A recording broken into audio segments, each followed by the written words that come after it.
Hi hello ನಮಸ್ಕಾರ ಪ್ರಿಯ ವೀಕ್ಷಕರೇ, KCC ಟಾಕ್ಸ್ಗೆ ಸ್ವಾಗತ. ನಾವು ಇಂದು ಶಿವಣ್ಣ, ರಾಜ್ಬಿ ಶೆಟ್ಟಿ ಹಾಗೂ ಉಪೇಂದ್ರರವರು ನಾಯಕರ ಪಾತ್ರದಲ್ಲಿ ನಟಿಸಿರುವಂಥ 45 ಸಿನಿಮಾದ ಮೊದಲನೇ ದಿನದ ಅಡ್ವಾನ್ಸ್ ಬುಕ್ಕಿಂಗ್ನ ಪ್ರಕಾರ 4 ಶೋಗಳು ಎಷ್ಟು ಕಲೆಕ್ಷನ್ ಕಂಡಿದೆ ಎಂಬುದರ ಬಗ್ಗೆ ತಿಳಿಯೋಣ. ಅದಕ್ಕಿಂತ ಮೊದಲು ನೀವೇನಾದರೂ ನಮ್ಮ ಚಾನಲ್ಗೆ ಹೊಸದಾಗಿ ಭೇಟಿ ಕೊಟ್ಟಿದ್ದರೆ ದಯವಿಟ್ಟು ಸಬ್ಸ್ಕ್ರೈಬ್ ಮಾಡಿಕೊಳ್ಳಿ, ಹಾಗೆ ಪಕ್ಕದಲ್ಲಿರುವ ಬೆಲ್ಲೈಕನ್ನ ಕ್ಲಿಕ್ ಮಾಡಿ. ಹಾಗೆ ನೀವು ಶಿವಣ್ಣ, ರಾಜ್ಬಿ ಶೆಟ್ಟಿ, ಉಪ್ಪಿರವರ ಅಭಿಮಾನಿಯಾಗಿದ್ದರೆ ಹಾಗೂ ಕನ್ನಡ ಸಿನಿಮಾ ಅಭಿಮಾನಿಯಾಗಿದ್ದರೆ ಈ ವಿಡಿಯೋಗೊಂದು ಲೈಕ್ ಮಾಡಿ. ಕರ್ನಾಟಕದಾದ್ಯಂತ 2 ಸಿನಿಮಾಗಳು ಇಂದು ತೆರೆ ಕಂಡಿವೆ. ಒಂದು 45 ಆದರೆ ಇನ್ನೊಂದು ಮಾರ್ಕ್.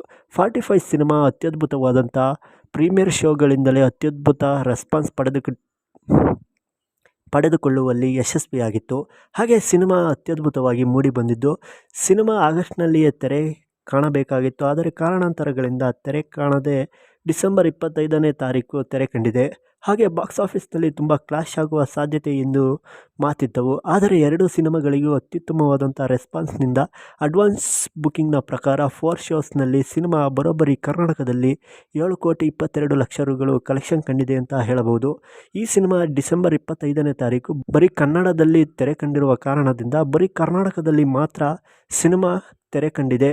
ಹಾಗೆ ಇನ್ನುಳಿದ ಭಾಷೆಗಳಲ್ಲಿ ಇದೇ ಜನವರಿ 1, 2026ನೇ ತಾರೀಕು ಸಿನಿಮಾ ತೆರೆ ಕಾಣುತ್ತದೆ.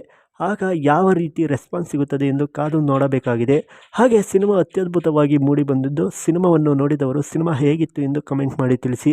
ಹಾಗೆ ಈ ಸಿನಿಮಾದ ಪ್ರತಿದಿನದ ಬಾಕ್ಸ್ ಆಫೀಸ್ ಮಾಹಿತಿಗಾಗಿ ನಮ್ಮ ಚಾನಲನ್ನು ಸಬ್ಸ್ಕ್ರೈಬ್ ಮಾಡಿ. ಈ ವೀಕೆಂಡ್ನಲ್ಲಿ ಸಿನಿಮಾದ ಕಲೆಕ್ಷನ್ ಗ್ರೋತ್ ಆಗುವ ಸಾಧ್ಯತೆ ಇರುವುದರಿಂದ ಸಿನಿಮಾ ಲೈಫ್ ಟೈಮ್ ಎಷ್ಟು ಕಲೆಕ್ಷನ್ ಮಾಡಬಹುದು ಎಂಬುದರ ಬಗ್ಗೆ ಕಮೆಂಟ್ ಮಾಡಿ.